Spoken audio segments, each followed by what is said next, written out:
Bonjour à tous. Je sais plus très bien où j'en suis arrivé avec chacune des classes de troisième. Je vais faire la même vidéo pour toutes les troisièmes. Donc certaines classes auront déjà vu ce qu'on va voir aujourd'hui, d'autres pas encore vu, mais ça fera des révisions pour ceux qui l'ont déjà vu. Donc euh, nous allons parler d'évolution. Alors on va prendre comme exemple l'évolution chez l'homme dans un deuxième temps, mais on va parler d'évolution. Et pour comprendre l'évolution, il faut déjà apprendre à classer les êtres vivants, et c'est qu'après les avoir classés qu'on s'aperçoit que comme il y a des points communs, on peut supposer qu'il y a une origine commune. Donc ce document, on l'a déjà vu en sixième, on a déjà même construit ce document en sixième, c'était une histoire d'éléments emboîtés, donc des boîtes. Donc ici, j'ai une boîte, la boîte numéro 6, la boîte numéro 5, la boîte numéro 4, etc. Et on voit que ces boîtes sont emboîtées les unes dans les autres. Pour construire ce document, on part d'un tableau des caractères, comme celui-là. Donc dans ce tableau, on va noter les êtres vivants qu'on veut étudier et tous les caractères que nous aurions choisis ou que nous avons choisis au préalable. Et on coche à chaque fois si on a la présence du caractère chez l'être vivant. Donc par exemple, on voit que la bouche est présente chez tous les êtres vivants qui sont ici, les vertèbres sont présentes chez tous, sauf chez le lombric. La présence de doigts est présente chez la mésange, la poule, le chimpanzé et l'espèce humaine, mais pas chez le poisson, etc. Ensuite, pour construire ces boîtes, c'est assez simple. Évidemment, la boîte numéro 6, c'est celle qui va contenir toutes les autres boîtes, vous voyez que c'est elle qui encadre les autres. Donc ça veut dire que cette boîte numéro 6, on va mettre dans cette boîte tous les animaux qui possèdent un caractère, et en l'occurrence dans ce cas-là, ça va être la bouche. Puisque la boîte numéro 6 est la plus grosse boîte, on prendra le caractère où j'ai le plus d'êtres vivants, pour être sûr que tous ces êtres vivants entrent dans la boîte. La boîte numéro 5, j'ai un petit peu moins de place, donc on prendra un caractère un peu moins présent, etc. Donc plus je vais rentrer à l'intérieur de mes boîtes, et plus les caractères seront spécifiques à l'espèce étudiée. Par exemple, chez Homo sapiens, nous voyons qu'on a une boîte ici pour Homo sapiens, donc l'homme. Et Homo sapiens, il a un caractère qu'il est le seul à avoir. C'est la bipédie exclusive. Vous voyez, donc là, la boîte numéro 1, c'est la bipédie exclusive. Alors, on ne va pas refaire la construction de ces boîtes-là ensemble. On l'a fait en sixième. Si vous avez des questions, vous pourrez me les poser un petit peu plus tard dans l'année. Donc là, c'est le même type de document avec d'autres êtres vivants et d'autres caractères. Donc ici, j'ai les fameuses boîtes. Alors c'est un peu plus visuel, on le voit un petit peu mieux. Là, les boîtes sont colorées, donc on voit que la présence de la tête ici, la boîte verte, c'est une boîte qui contient toutes mes autres boîtes. Et qu'évidemment, l'animal qui est là, par exemple l'albatros qui est ici, il possède les ailes plumeuses, mais il possède aussi les écailles, puisqu'il est dans la boîte des écailles. Il possède aussi 4 membres, puisqu'il est dans la boîte des 4 membres. Il possède aussi une mâchoire et une tête. Par contre, il ne possède pas 6 pattes. La nouveauté en troisième, c'est ce document-là. Donc là, c'est plus un ensemble de boîtes, qui était plutôt niveau sixième. Là, on est sur un arbre, donc un arbre phylogénétique, un arbre de parenté. Et cet arbre de parenté donne exactement les mêmes informations que ces boîtes. Alors, pour le lire, il faut commencer par le bas.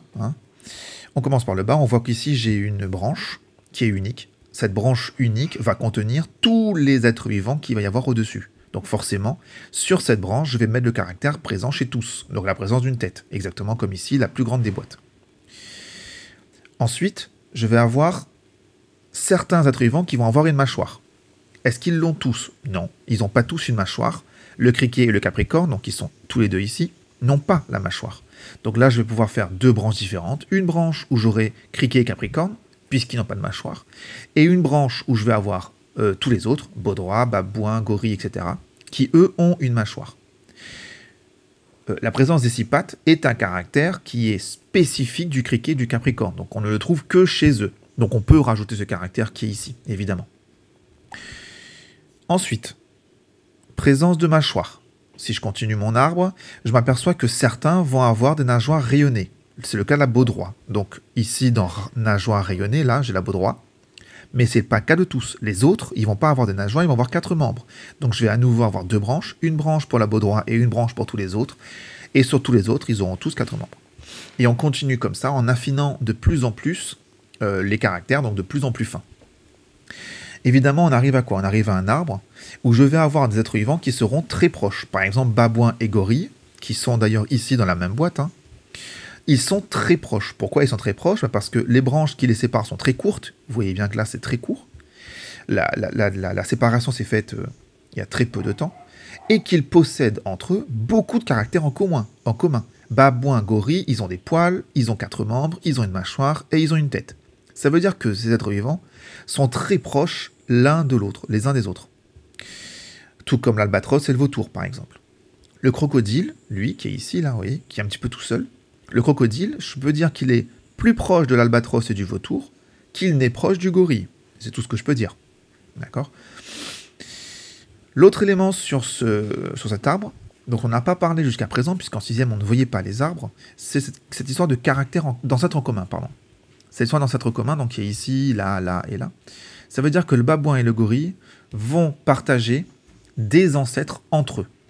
Mais babouin va partager aussi un ancêtre avec le vautour. Il est là l'ancêtre. Cet ancêtre-là, c'est l'ancêtre commun que je vais avoir entre le babouin et le vautour, ou entre le babouin et l'albatros, par exemple. Évidemment, plus l'ancêtre sera haut dans mon arbre, plus il sera arrivé récemment. Et donc forcément, plus j'ai un ancêtre commun récent, si vous voulez, avec une autre espèce, plus je vais être très proche de cette espèce. Voilà.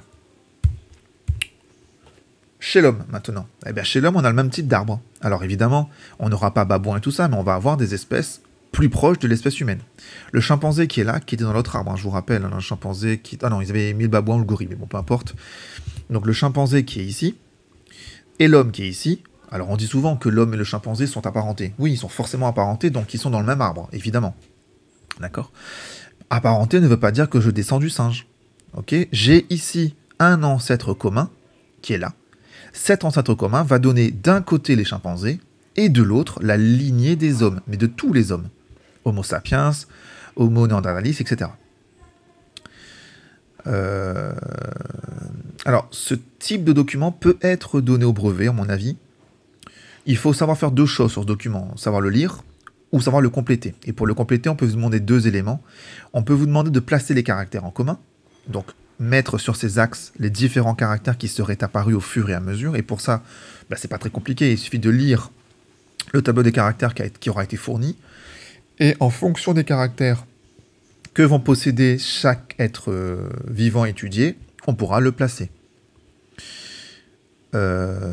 L'autre élément qu'on peut vous demander, c'est vous poser des questions à partir, donc savoir lire le document, et donc vous demander est-ce que le chimpanzé et l'homme ont des caractères en commun, par exemple. D'accord ? Et donc évidemment ils en ont, hein, il se trouve ici ces caractères en commun, ils seront là, avant l'apparition de l'ancêtre commun, avant la séparation des 2 lignées.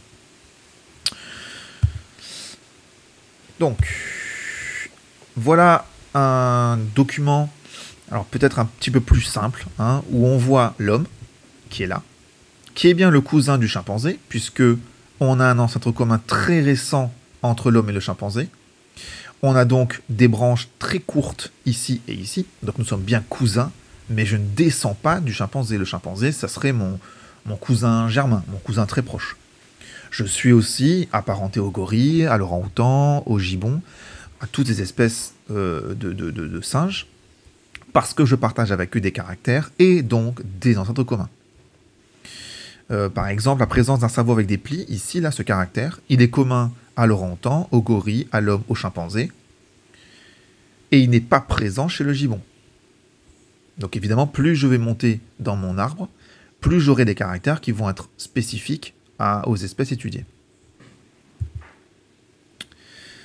Donc chez l'homme, chimpanzé, homme moderne, entre les deux, nous avons ici pas mal de groupes, et ces groupes partagent des caractères les uns avec les autres et les uns avec l'homme moderne.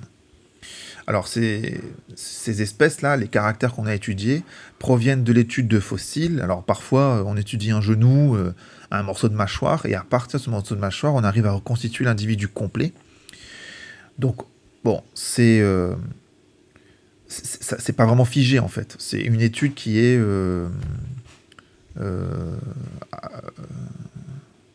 bon, c'est pas figé, en fait.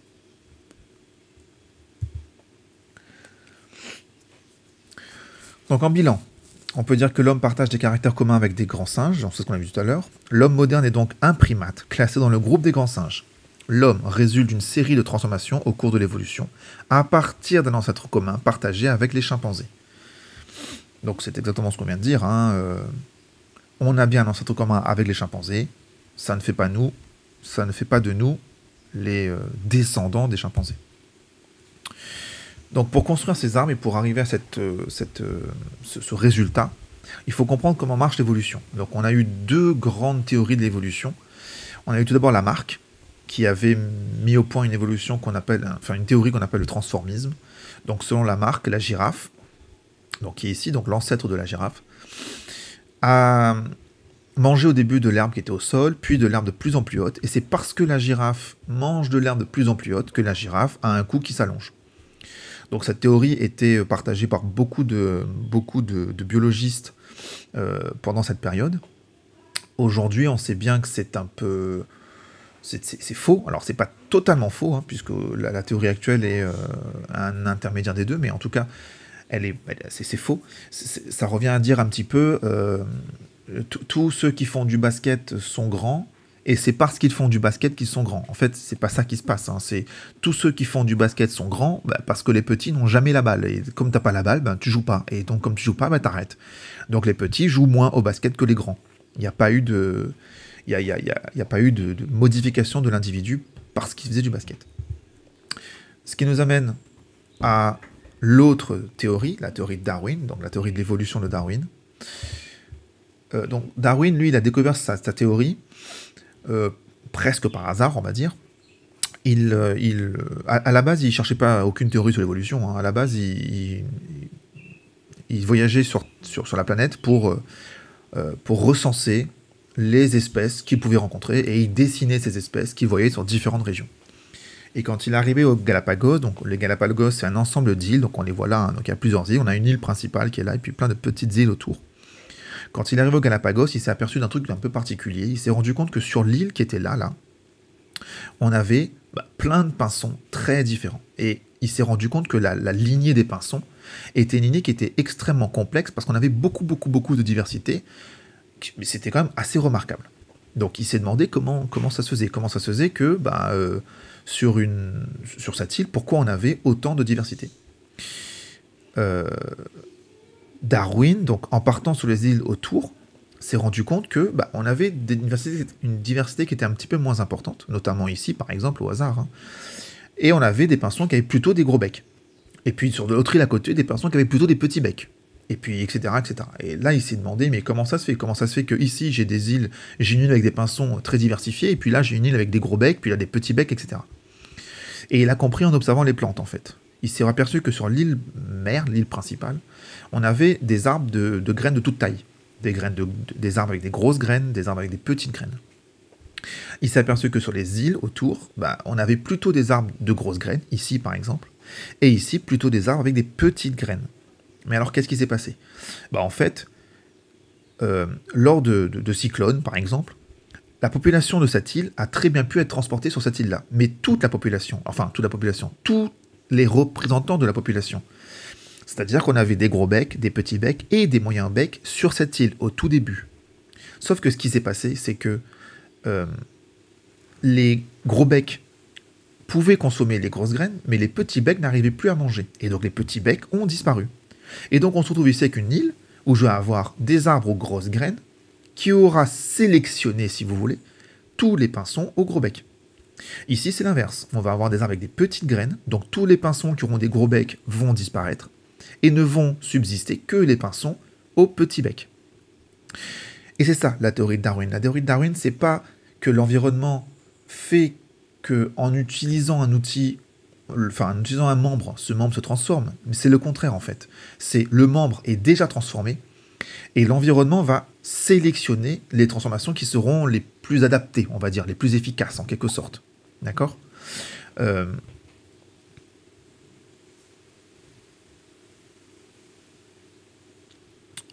Les plus efficaces.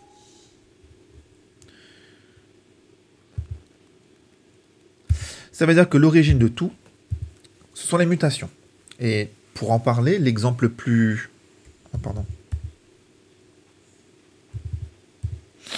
Donc pour en parler, l'exemple le plus simple et le plus facile à comprendre, c'est l'exemple des phalènes du Bolo. Alors on a déjà vu cet exemple en 4e, il me semble. Donc la phalène du bouleau, je vous rappelle, hein, c'est un papillon. Il existe dans la population, sur Terre, il existe deux grands types de phalènes, les phalènes noires et les phalènes blanches. Sauf que ces populations ne sont pas restées dans les mêmes proportions. Je vous montre un document. Donc ici, on a un document. On a ici la phalène claire et ici la phalène sombre. Et de quoi est-ce qu'on s'aperçoit? On s'aperçoit que la phalène claire était majoritaire jusqu'en 1880, on va dire. Et qu'après 1880, la phalène sombre est devenue majoritaire. Et la phalène claire a pratiquement disparu. Comment ça se fait? Et ben en fait, cette phalène se pose sur un arbre qu'on appelle le bouleau, qu'on voit ici. Et évidemment, sur un arbre clair, les phalènes claires passent inaperçues. Donc moi, si je suis un oiseau, que je me pose sur cet arbre, je verrai cette phalène-là en premier, donc je mangerai la phalène-là en premier, ce qui fait que le milieu va sélectionner de manière négative la phalène noire, et va sélectionner de manière positive la phalène blanche. La phalène blanche va donc résister, va donc se cacher mieux et donc tenir plus longtemps. A l'inverse, si les troncs d'arbres sont sombres, la phalène sombre, elle passe totalement inaperçue, la phalène claire est très visible, donc elle sera consommée directement. Ça veut dire que quand on voit ça, ça veut dire que ici les arbres, ils étaient plutôt clairs, et ici, les arbres étaient plutôt sombres. Et la question est, mais qu'est-ce qui s'est passé entre les deux? Bon, en fait, c'est assez simple. Entre les deux, on a eu une révolution industrielle. Donc, on a eu beaucoup d'usines qui se sont mises en place. Et ces usines vont libérer beaucoup de fumée. Et cette fumée va produire de la suie. Et cette suie va se déposer sur les bouleaux. Donc, les bouleaux étaient blancs au début et vont devenir noirs. Donc, qu'est-ce qui se passe pour les phalènes? L'oiseau mange ici plutôt les phalènes noires. Et ici, l'oiseau mangera plutôt les phalènes blanches. Et on voit bien que du coup, le milieu va sélectionner les blanches là, et va sélectionner les noirs ici.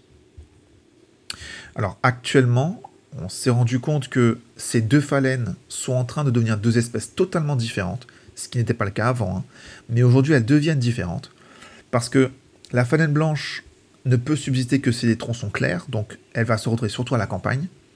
La phalène noire ne peut subsister que si les troncs sont sombres, donc elle va se trouver plutôt en ville. Et comme ces deux phalènes ne se croisent plus, elles ne se rencontrent plus vraiment l'une et l'autre, et ben il n'y a plus trop de brassage. C'est-à-dire que les phalènes blanches font beaucoup de phalènes blanches, les phalènes noires beaucoup de phalènes noires. Et aujourd'hui, comme elles sont séparées dans le milieu, et ben elles ne peuvent plus faire de bébés ensemble, de petits ensemble. Et à terme, on va arriver vraiment à deux espèces totalement distinctes. Alors, attention aux représentations que nous avons de l'évolution, cette représentation est fausse. Alors, pas parce qu'il a un marteau-piqueur et parce qu'il est son ordinateur, c'est un détail. Là, ce qui est un petit peu aberrant, c'est que vous voyez qu'il y a une espèce de linéarité. C'est comme si que le singe qui est là va donner l'animal qui est là, qui va donner l'animal qui est là, qui va donner l'animal qui est là, alors que pas du tout. On a vu que l'évolution, c'est un buisson. C'est plutôt comme ça, c'est-à-dire qu'on a plein de branches qui vont se diviser. Certains vont disparaître. Par exemple, lui, il n'a pas tenu très longtemps. Donc certains vont disparaître parce qu'ils ne seront pas sélectionnés par le milieu. Certains vont persister, lui par exemple, parce qu'il a été sélectionné par le milieu, ou lui d'ailleurs, mais je ne descends pas du chimpanzé ou du bonobo, d'accord? Je suis son cousin, je fais partie d'une branche à côté parce que j'ai un ancêtre commun ici qui va me donner d'un côté les chimpanzés et de l'autre côté la lignée des hommes. Donc ça c'est le schéma que je vous donnerai sur Pronote en PDF. Donc c'est un schéma que j'ai fait qui résume un petit peu l'évolution. On a ici une espèce A. Cette espèce A va subir des modifications, des mutations, qui vont donner d'un côté l'espèce A qui aura très peu changé, et l'espèce B qui elle aura beaucoup changé. Cette espèce B va subir des mutations qui vont donner l'espèce C, etc., etc. Donc là, ce sont mes mutations. Sauf que à un moment donné, on va avoir des sélections qui vont se faire. Donc la sélection naturelle, c'est quoi? C'est lorsque le milieu va sélectionner les espèces les mieux adaptées au milieu. Et comme elles sont sélectionnées, elles vont persister et continuer à muter et donner d'autres espèces, etc., etc., etc. Donc on peut comprendre comme ça comment ça se fait qu'on est passé d'une bestiole, d'un être vivant, ni un singe ni un homme. Donc l'ancêtre commun qui était là n'était pas vraiment un singe, mais n'était pas vraiment un homme non plus.